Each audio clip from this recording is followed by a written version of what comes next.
Katwa Ahmedpur rail রুটে train বৃদ্ধির দাবিতে 12 ঘন্টা অনশন কর্মসূচি আন্দোলনকারীদের। ফের ট্রেন বৃদ্ধির দাবিতে আহমেদপুর কাটোয়া রেলওয়ে প্যাসেঞ্জার অ্যাসোসিয়েশনের উদ্যোগে পাচুন্দি রেল স্টেশনে 12 ঘন্টা আমরণ অনশনে বসে তাদের দাবি দাওয়াকে সামনে রেখে আন্দোলন চালিয়ে যান।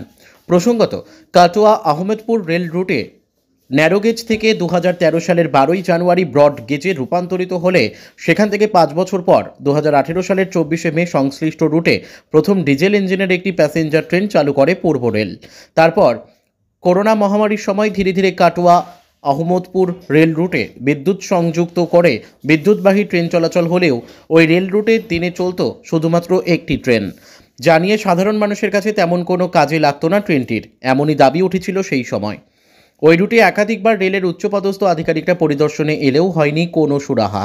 এরপর কাটোয়া আহমদপুর রেল রুটের লাভপুর থানা এলাকার বেশ কিছু স্থানীয় বাসিন্দা প্রথম লাভপুর স্টেশনে ট্রেন বৃদ্ধির দাবিতে ও ট্রেনের সময়সূচি পরিবর্তনের দাবিতে টানা 1 বছর ধরে বিভিন্ন স্টেশনে গিয়ে গণডেপুটেশনের মাধ্যমে আন্দোলন শুরু করেন তারা।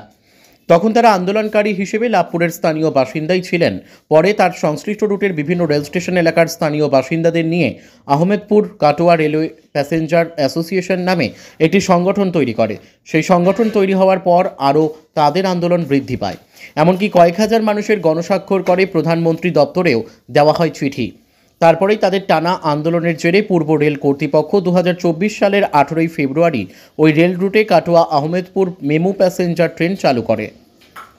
সেদিন থেকে ওই রুটে দিনে 2টি ট্রেন চলাচল করত। তাদের আন্দোলনের সুরাহা হলেও মেমু প্যাসেঞ্জার ট্রেন চলাচলের মাস দুয়েক মধ্যেই ফের তারা ট্রেন বৃদ্ধির দাবিতে বিভিন্ন স্টেশনে গণডেপুটেশনের মাধ্যমে আন্দোলন শুরু করেন। এমনকি বোলপুর রেল স্টেশনে গিয়ে রেলের উচ্চপদস্থ আধিকারিকদের সাথে দেখা করে সমস্ত বিষয়টি জানান তাদের। এরপর রেল কর্তৃপক্ষ তাদের আশ্বাস দিলে তারা আন্দোলন থামিয়ে দেয়। উল্লেখ্য, আন্দোলনকারীরা রেল কর্তৃপক্ষের আশ্বাসে আন্দোলন থামালেও তাদের আশ্বাসে কোনো সুরাহা না মেলায় শুক্রবার পূর্ব বর্ধমান জেলার কেতুগ্রাম 2 নম্বর ব্লকের পাচুন্দি রেল স্টেশনে অনির্দিষ্টকালের জন্য তারা ওই রেল স্টেশনে 100 জন মিলে অনশনে বসেন। এরপর সেই খবর পেয়ে কাটোয়া থেকে রেলের উচ্চপদস্থ আধিকারিকরা এসে তাদের আশ্বাসে দিলে রেল কর্তৃপক্ষের আশ্বাসে তারা তাদের অনশন কর্মসূচি তুলে নেয়। অনশন কর্মসূচি উঠলেও তারা এদিন সকাল 6টা থেকে সন্ধ্যে 6টা পর্যন্ত টানা 12 ঘন্টা ওই রেল স্টেশনে ট্রেন বৃদ্ধির দাবিতে অনশন কর্মসূচিতে বসলেন। পাশাপাশি রেল কর্তৃপক্ষ আন্দোলনকারীদের আশ্বাস দিয়ে বলেন, ওই রুটে খুব তাড়াতাড়ি আরও একটি ট্রেন বৃদ্ধি হতে চলেছে এমনটাই জানা গেছে।